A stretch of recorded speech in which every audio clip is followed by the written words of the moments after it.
युग था जब बात होती थी, अब युग है कि जैसा सामने से सवाल आएगा वैसे जवाब दिया जाएगा। देखिए, इट मीन्स कि वो आपसे गुफ्तगू करने को भी तैयार नहीं, वो आप बैक नाजरीन, भारत के वजीर दाखिला अमित शाह ने एक यूनिवर्सिटी की इफ्तिताई तकरीब में खिताब करते हुए कहा है कि भारत मजीद सर्जिकल स्ट्राइक्स करेगा और पाकिस्तान से मुज़ाकरात का वक्त गुजर गया है और अब जवाब देने का वक्त है। अच्छा, भारतीय वजीर दाखिला ने यह भी कहा कि एक वक्त था जब भारत की सरहद हमलों की जद में होती थी तो मुज़ाकरात किए जाते थे। नेशनल फोरम्स है, सबसे बड़ा दुनिया में कोलैप्स जो हो रहा है एज वी स्पीक, और वो है रियल एस्टेट का। चीन में तबाही, माने ये लेनम, ये जो अमेरिका का थे उससे भी ज्यादा। Welcome back to Rashtrawadi TV. जब से अमित शाह जी ने पाकिस्तान पे सर्जिकल स्ट्राइक को लेकर बात बोली है, तब से पाकिस्तान में भय का माहौल है और वहाँ की मीडिया क्या बोल रही है इसको लेकर, तो आप इस वीडियो में आगे देखिए। युग था जब बात होती थी, अब युग है कि जैसा सामने से सवाल आएगा वैसे जवाब दिया जाएगा। देखिए, इट मीन्स कि वो आपसे गुफ्तगू करने को भी तैयार नहीं, वो आपको इस काबिल भी नहीं समझ रहे। काश ओआईसी में इतना दम खम आज होता, तो माफ कर दो, आज दम तो खम नहीं, अच्छा, होता आज ये तो ऐसी आज बात है। मुसलमानों की बहैसियत। अच्छा जावेद, आप मार्केट की आप बहुत बात करते हो, पाकिस्तान के अंदर हिंदुस्तान की कौन सी ऐसी प्रोडक्ट्स आती हैं जो इनका हम बाइकआउट कर सकते हैं? मुझे कोई नहीं। बेपनाह स्मगल होके आती हैं। पूरा बाजार है नारकली बाजार में, आप जाइए पान वाली गली, हिंदुस्तान की हर प्रोडक्ट आपको वहां मिलेगी। आपने बड़ी अच्छी, ये वाया ईरान भी आता है, वाया अफगानिस्तान भी आता है, या वह दुबई आ रहा है, दुबई कर रहे हैं लोग। दुबई आ रहा है। क्या आप तजवीज़ क्या करते हैं? ऑफिशियली आप तजवीज़ क्या अगर करते वो हैं? ऐसे ऐसे मुसलमान तजवीज़ कहते क्या हैं करते हैं? बाइकआउट करें, हमें भी करना चाहिए। दो चीजें होनी चाहिए। एक तो ये इलीगल आ रही हैं, लीगल चैनल से नहीं आ रही, तो कस्टम इंटेलिजेंस को जिन एरियाज में बुखारी साहब डिफाइन कर रहे हैं, अपनी इंटेलिजेंस आइडेंटिफाई करके रेड करनी चाहिए। ये नहीं रुकते। एक आज तक हमने इजराइल की कोई बॉयकॉट नहीं की, ये रिटॉरिक्स करना चाहिए, वो चाहिए is another thing, but real life in practicality क्यों नहीं करते? कोई कभी सोचा नहीं, हमने? देखिए पाकिस्तान अकेला क्या करेगा?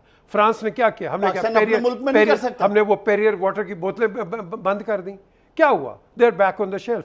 द क्वेश्चन इज, इसको हमने टैकल करना है in a unified form. Islamic world is not united. मेरे ख्याल से जो बात पीजे कह रहे हैं उसको लेके हमें आगे चलना चाहिए कि ये सिर्फ एक मुल्क के करने से नहीं होगा। नेशनल फोरम्स है, सबसे बड़ा दुनिया में कोलैप्स जो हो रहा है एज वी स्पीक, और वो है रियल एस्टेट का। चीन में तबाही, माने ये लेनम, ये जो अमेरिका का थे उससे भी ज्यादा है।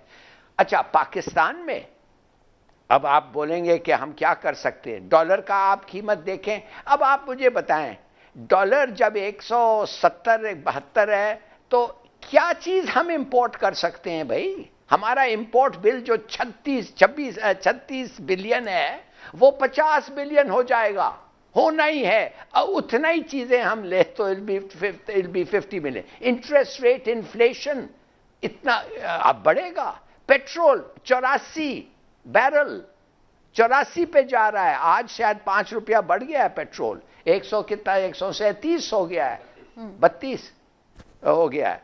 तो मैं ये कहना चाहता हूं, एक ही सोल्यूशन है। अब आप पूछ रही थी क्या कर सकता थे हम, और अगर ये नहीं किया है इमरान, मेरे ख्याल में कर रहा है, मगर अगर नहीं किया है तो ये एक गलती जरूर है, और वो है समीना, हम ना टेक्निकल प्रोडक्ट्स एक्सपोर्ट कर सकते हैं, ना इंडस्ट्रियल प्रोडक्ट्स एक्सपोर्ट कर सकते हैं, ना हमारा सर्विस स्ट्रक्चर में कुछ है, ना हम केमिकल्स में कुछ चीज कर सकते हैं। हम सिर्फ और सिर्फ एक चीज कर सकते हैं, एग्रीकल्चर।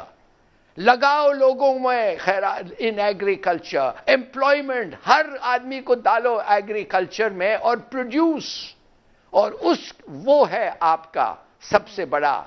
और इसलिए जब लोग सैलिनिटी, वाटर लॉगिंग, इरिगेशन की बात करते हैं, अगर आप उसको तवज्जो देते एट द राइट टाइम, अब आप एग्रीकल्चर ऐसे आपके एक्सपोर्ट्स होते हैं कि you would have made up.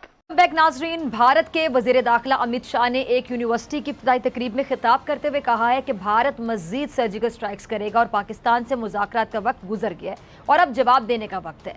अच्छा, भारतीय वजीर दाखिला ने यह भी कहा कि एक वक्त था जब भारत की सरहद हमलों की जद में होती थी तो मुज़ाकरात किए जाते थे, लेकिन अब नई दिल्ली दहशतगर्दों के हमलों का मुंह तोड़ जवाब देगी। अच्छा, पाकिस्तानी दफ्तर खारजा ने भारत के वजीर दाखिला अमित शाह के पाकिस्तान के खिलाफ ये सर्जिकल स्ट्राइक्स के बयान को गैर जिम्मेदाराना और इश्तियाल अंगेज करार दे दिया है।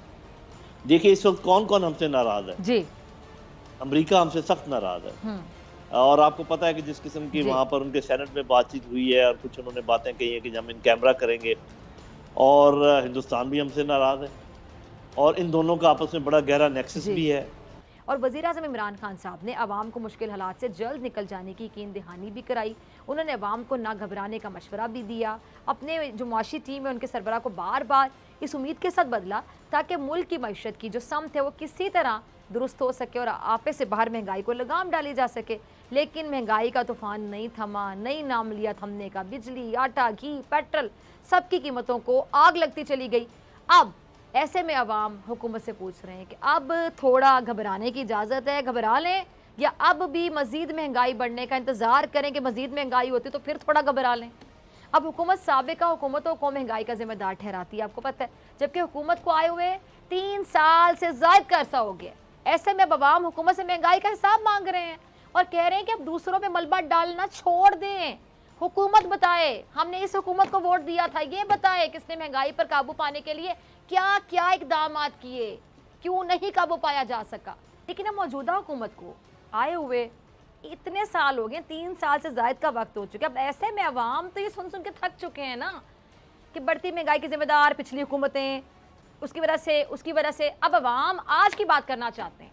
अब इसका तो बड़ा आसान है कि पूरा टेन्योर मुकम्मल कर दें, अगला इलेक्शन आ जाएगा, फलां की वजह से, फलां की वजह से, पिछले की वजह से, बस 5 साल पूरे हो गए। ये तो बड़ा आसान हो गया ना। फिर अपनी परफॉर्मेंस की जिम्मेदारी कौन लेगा, कौन जवाब देगा। अब अवाम हुकूमत से पूछ रही है ना कि चले 3 साल कह दिया पिछले वालों के से, अब आपने क्या करना है, पूरे 5 साल ये कहना है और फिर अपना टाइम पूरा करना है। अवाम पूछ रही क्या किया इस हुकूमत ने, इकदाम क्या किए, क्या प्रैक्टिकली किया। गरीब अवाम को 2 वक्त की रोटी से गर्ज है। वज़ीर-ए-आज़म जितने मर्जी अच्छे इकदाम कर लें, अगर वो महंगाई पर काबू नहीं पा सके तो फिर अवाम को उनके बाकी अच्छे इकदाम से कोई लेना देना नहीं होगा। मैं अफसोस के साथ ये बात कह रही हूँ आज, क्योंकि गरीब अवाम इस वक्त सिर्फ ये चाहती है कि उनको रिलीफ मिले। अब मेरी हुकूमत से